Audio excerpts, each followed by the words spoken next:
YTN 라디오가 왔습니다. 대한민국 최고 국내 유일 보도 채널 YTN 라디오가 원 플러스 원으로 왔습니다. 계란을 까면 쌍난이 나와 한 판을 샀더니 한 판이 덤. 뉴스를 들었더니 음악이 나와 정보도 나와 감동도 줘 지식의 선물까지 막 퍼져 남는 게 없어. 원 플러스 원 YTN 라디오가 왔습니다. 개국 11주년 특집 생방송 YTN 라디오 원 플러스 원. 여러분의 참여를 기다립니다. 여러분은 YTN 라디오를 들으시면 뉴스 그리고 또 무얼 가져가시나요? 지금 샵 0945 우물정 0945로 YTN 라디오에 원 플러스 원을 보내주세요. 커피 쿠폰, 토종 삼계탕, AI 라디오, 상품권, 호텔 숙박권 등 여러분께 아낌없이 선물을 쏘겠습니다.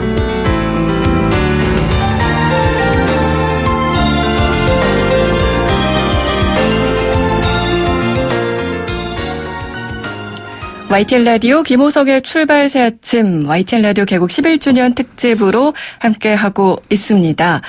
자, 정치와 전혀 어울리지 않는 11살도 설령 정치 뉴스와는 11년째 담을 쌓고 있다고 해도 또 저처럼 정치를 잘 모르는 정알못 조현지도 오늘 이 시간만큼은 함께 정치 이야기를 나눌 수 있는 시간입니다. 먼저 정치를 힙하게 풀어낼 시사평론가 김용민 씨와 함께합니다. 안녕하세요. 네, 안녕하세요. 반갑습니다. 네, 예. 오늘 또 함께해 주셔서 너무 든든해요. 뭐 오늘도입니까? 오늘 처음 나왔는데. 예. 아니요, 저와 함께 해주셔서 네, 알겠습니다. 든든합니다. 예. 아니, 이제 두 번째 인터뷰이에요. 제가 지금 두 번째 맞이를 하고 있는데 11명에게 공통 질문을 하고 있습니다. 우리나라 정치인에게 꼭 필요한 한 가지를 꼽아주신다면? 그래요. 일단 염치입니다. 염치. 부끄러움을 아는 거. 네. 예. 자기 한 말에 대해서 책임질 줄 아는 자세. 네. 또 생각을 바꿀 수 있는 거 아니겠어요? 그러면 또 그걸 국민 앞에 솔직하게 제가 이런 이유로 생각을 바꾸게 됐습니다. 라고 솔직히 고백하는 자세. 그리고 자신의 이 정당성 또 자신의 이익을 위해서 국민들의 마음을 사야 되는데 그렇게 하지 않고 남을 무너뜨려야 내가 산다. 이런 자세를 버릴 줄 알아야 한다는 자세.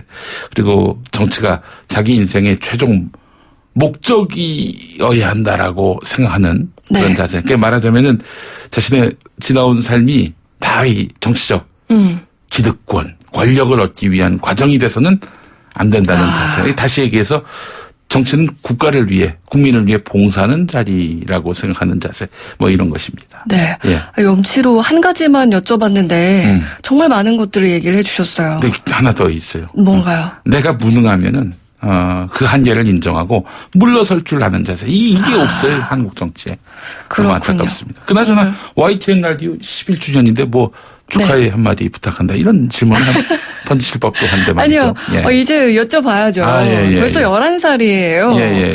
이렇게 옆에서 좀 지켜봐 오셨을 텐데 어떠셨어요? 그 11년 전에 제가 그때도 이제 시사평론가 활동하고 다녔어요. 방송사 다니면서 보따리 장사 했었는데 너무 힘들어요. 사실 뭐 아시겠지만은 방송이라고 하는 게 뭐 내일 갑자기 폐지될 수도 있는 거고. 그렇죠. 예. 아니면 또 모레 폐지될 수도 있고. 항상 이 불안한 삶을 살다가. 그래서 제가 뜻하는 바가 있어서 YTN 라디오. 개국, 당시에 그 공채 응모를 했어요. 아, 정말요? 예. 네. PD, 라디오 PD. 근데 어떻게 됐나요? 떨어졌죠. 면접까지 갔다가 인재를 떨어졌어요. 놓쳤네요.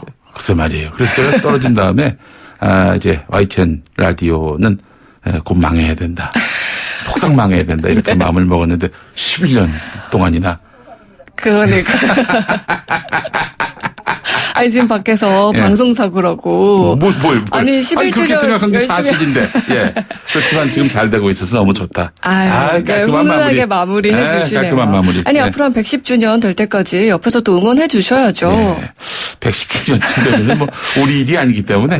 뭐 후대에게. 그래도 또 응원을 하면서 한번 시작을 해보도록 하겠습니다. 네, 좋은 방송이에요. YTN 뉴스 FM은 정말 뉴스가 급한 사람들한테 뭐 응급약 같은 지금 당장 뉴스가 어떻게 돌아가는가 그럼 뭐 DMB를 켜서 TV를 볼 수도 없는 거 아니겠습니까? 94.5 딱 맞춰가지고 들을 수 있어서 좋다. 깔끔한 마무리. 좋습니다. 깔끔한 마무리. 아니 패스트트랙이 우여곡절 끝에 심야에 통과가 됐습니다.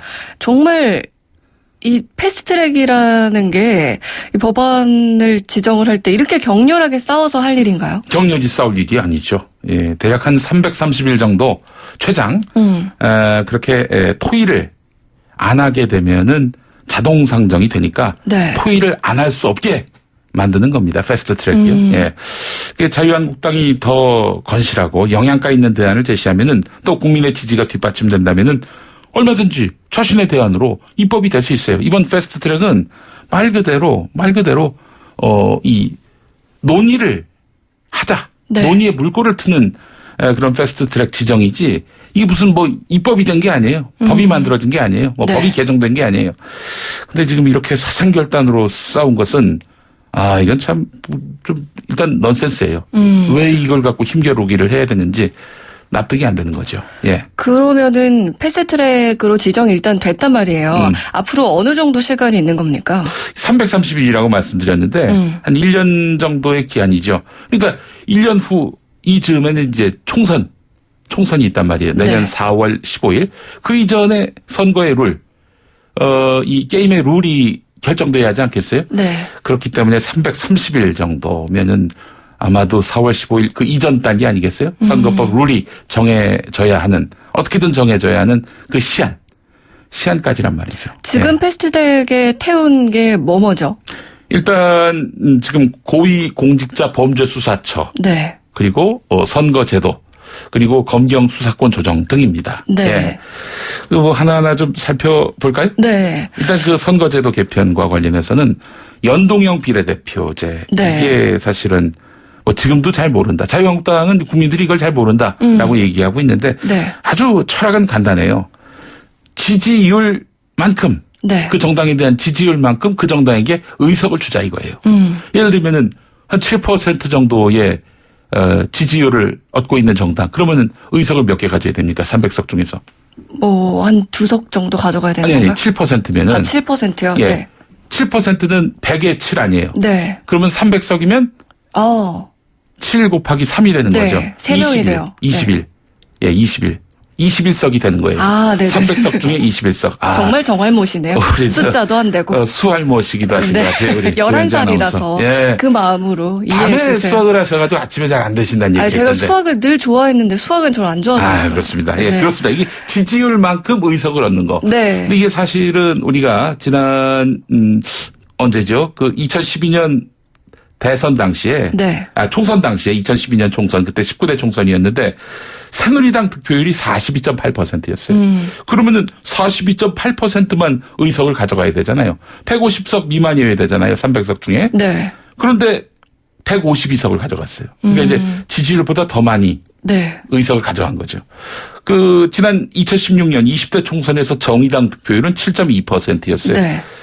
근데 의석이 6개였어요. 그러면은 이거는 원래는 한 21석 정도 가져가야 네. 되는데 6석밖에 가져가지 못한 거죠. 네. 그렇기 때문에 이 국민의 지지율만큼 의석수를 가져가게 하자. 이번에 이것이 바로 준연동형 비례대표제 네. 선거제도 개편안이라 하겠습니다. 자, 그럼 다음으로 또 하나 넘어가 볼게요. 네. 공수처법이 통과되면은 대통령이 판검사를 장악한다. 뭐 네. 이런 말도 있던데 정말 그런 건가요? 이게 사실은 말이죠. 지금 법으로도 대통령이 얼마든지 판검사를 장악할 수 있습니다. 지난 정부 때 보면은 아시는 거 아닙니까? 그 대법원장이 그렇게 정권의 입맛에 맞게 사법농단을 하다가 지금 재판받고 있잖아요. 네. 구속돼가지고. 뭐 권력이 어떤 의지를 갖고 있느냐. 이거에 이제 사실은 좌우되는 것이지. 네. 공수처가 생겼다고 또 없다고 뭐 예를 들면은 사법부와 입법부, 행정부가 서로 분립이 되느냐. 이런 차원에서 볼 문제가 아니에요. 이제 공수처 같은 경우 고위 공직자, 특히 판사, 검사, 경무관급 이상 경찰. 네. 이런 사람들 기소할 수 있어요. 국회의원은 기소할 수 없게 돼 있는데 재판에 넘길 수 있는 권한이 있는 거죠. 당연히 수사할 수 있고 그렇다면 판검사가 수사 대상이 되는 거예요. 지금까지는 검사를 수사하려면 또 검사를 기소하려면 동료 검사가 해야 했었어요. 근데 그런 구조를 바꿔가지고 공수처가 직접 수사할 수 있게 만든다는 건데 또 기소할 수 있게 만든다는 건데 수사권으로 판사 검사를 장악한다.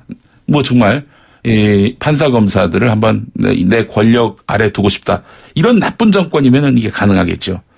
공수처 없이도 지난 정부는 심지어 대법원까지 장악했다. 앞서 말씀드렸는데 공수처가 있느냐 없느냐의 문제가 아니라 사법부나 수사기관을 장악할 마음이 있느냐 없느냐의 문제입니다. 아, 그렇군요. 네, 그래서 지금 공수처장 같은 경우 추천위원회에서 5분의 4 찬성으로 네. 2명을 추천하면 대통령이 그 2명 중에 1명을 고르게 되는 건데 그 추천위원회는 법무부 장관, 법원행정처장, 대한변협회장, 여야 추천위원 2명 이렇게 돼 있기 때문에 네. 이게 이게 합의하지 않으면은 5명 중에 4명이 동의를 해야 되니까 네. 그렇기 때문에 국민이 또 여야 정치권이 시퍼렇게 지켜보고 있는데 대놓고 그렇게 판검사를 장악하기 위한 그런 음모가 작동될 수는 없다는 걸로 저는 보고 있습니다.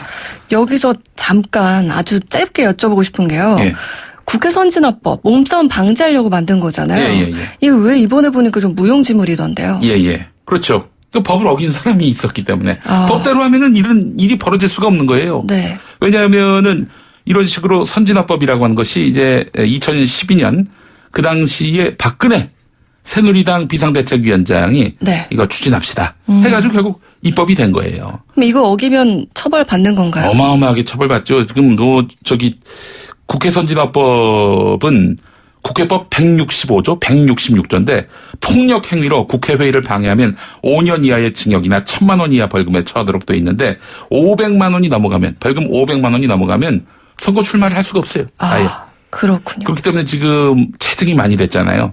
카메라도 많았고. 네. 그래서 지금 자유한국당이 지난 주말과는 달리 어제 좀 몸을 사리는 듯한 모습을 보인 게 이거 계속 그랬다가는 이거 어떻게 될지 모른다. 염려가 돼서 그런 거였어요. 이 결과도 좀 지켜봐야겠네요. 예. 자, 1부 여기서 마치고요. 잠시 후 2부에서 김용민 씨와 함께 다시 돌아올게요.